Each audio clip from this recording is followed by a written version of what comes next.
Hello friends, চাওক যে BTC গভৰ্ণমেণ্টৰ পৰা অৰ্থাৎ বিটিআৰ গভৰ্ণমেণ্টৰ পৰা আকৌ নতুন বিজ্ঞাপন প্ৰকাশ পাইছে।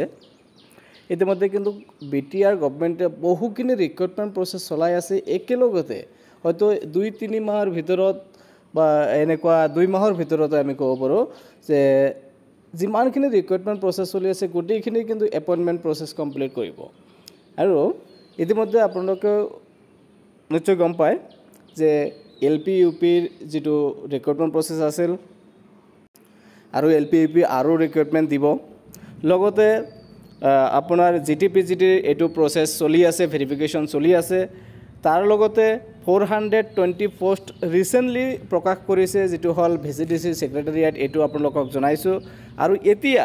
নতুনকৈ পিডব্লিউডি ডিপাৰ্টমেণ্টত 550 প্লাস অৰ্থাৎ 517 নিচিনা পোষ্ট কিন্তু ইতিমধ্যে আৰু প্ৰকাশ কৰিছে এটো আপোনালোকে দেখা পাইছে ডেটটো 3 তাৰিখত ইয়াত দেখা পাইছে 3/4/2025 ইয়াত চাওক সিএসসি পৰা advertisement number Kokrajhar 3rd April 2025 application online application are hereby invited from the intending eligible candidates who are residents of BTR or the Bodoland Territorial Region Assam having registrations in the employment exchange of the state of Assam for filling at the 294 number of posts for grade 3 and 275 posts for the grade 4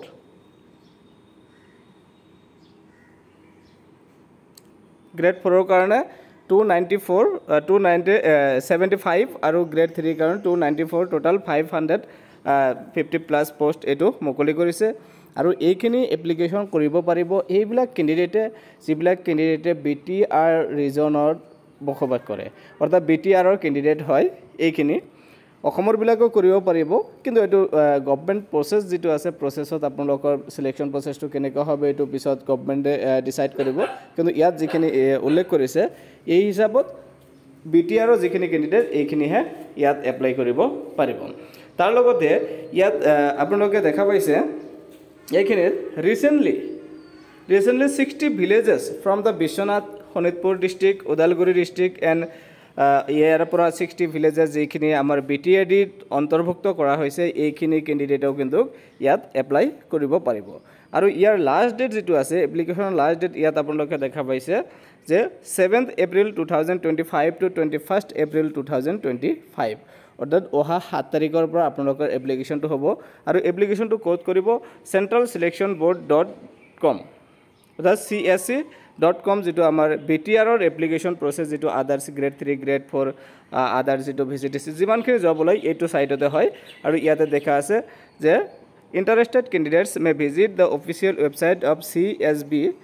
BTC Kokrajhar www.centralselectionboard.com from 7th April 2025 ইয়াৰ ভিতৰত আপোনালোকে application কৰিব পাৰিব তে time বেছি নাই আপোনালোকে যিখিনি আছে 7 তাৰিখত গোটেইখিনি গম পাব এপ্লিকেশন প্ৰসেছটো কেনেকৈ হ'ব কি ডকুমেন্ট লাগিব কি এলিজিবিলিটি লাগিব সিলেকশন প্ৰসেছটো কেনেকৈ আছে গোটেইখিনি আপোনালোকক জনাই দিয়া হ'ব যদি আপোনালোকে এই এনেকুৱা ইনফৰমেশন বা ইনফৰমেটিভ ভিডিও পাব বিচাৰে তেনেহলে চেনেলটো সাবস্ক্ৰাইব কৰিব আৰু আগন্তুক বিটিসিৰ লগতে অসমৰ বিভিন্ন ধৰণৰ চৰকাৰী তথ্য বিভিন্ন ধৰণৰ চৰকাৰী ৰিক্ৰুটমেণ্ট প্ৰসেছ বিভিন্ন ধৰণৰ ইনফৰমেশন যদি আপোনালোকে পাব বিচাৰে তেনেহলে আমাৰ চেনেলটো সাবস্ক্ৰাইব কৰি লগতে থাকিব আমাক এনেকুৱা কাম কৰাৰ কাৰণে আৰু উৎসাহিত কৰিব তাৰ লগতে আপোনালোকে আমাৰ চেনেলত ভিজিট কৰি লাষ্ট আৰু যেটো ভিজিডিসি যেটো ৰিক্ৰুটমেণ্ট প্ৰসেছ আছিল এটো ভিডিও দিয়া হৈছে ভেৰিফিকেশনৰ ভিডিও দিয়া হৈছে বিভিন্ন ধৰণৰ যেনেকৈ ৰিক্ৰুটমেণ্ট চলি আছে ভেৰিফিকেশন প্ৰসেছ ডকুমেন্ট কি লাগিব ইত্যাদি বিভিন্ন ধৰণৰ সলিউশন আমাৰ ভিডিও আমাৰ ইউটিউব চেনেলত আপোনালোকে যদি ভিজিট কৰে দেখা পাব তেনে ভিডিও বিলাক চাই লব ধন্যবাদ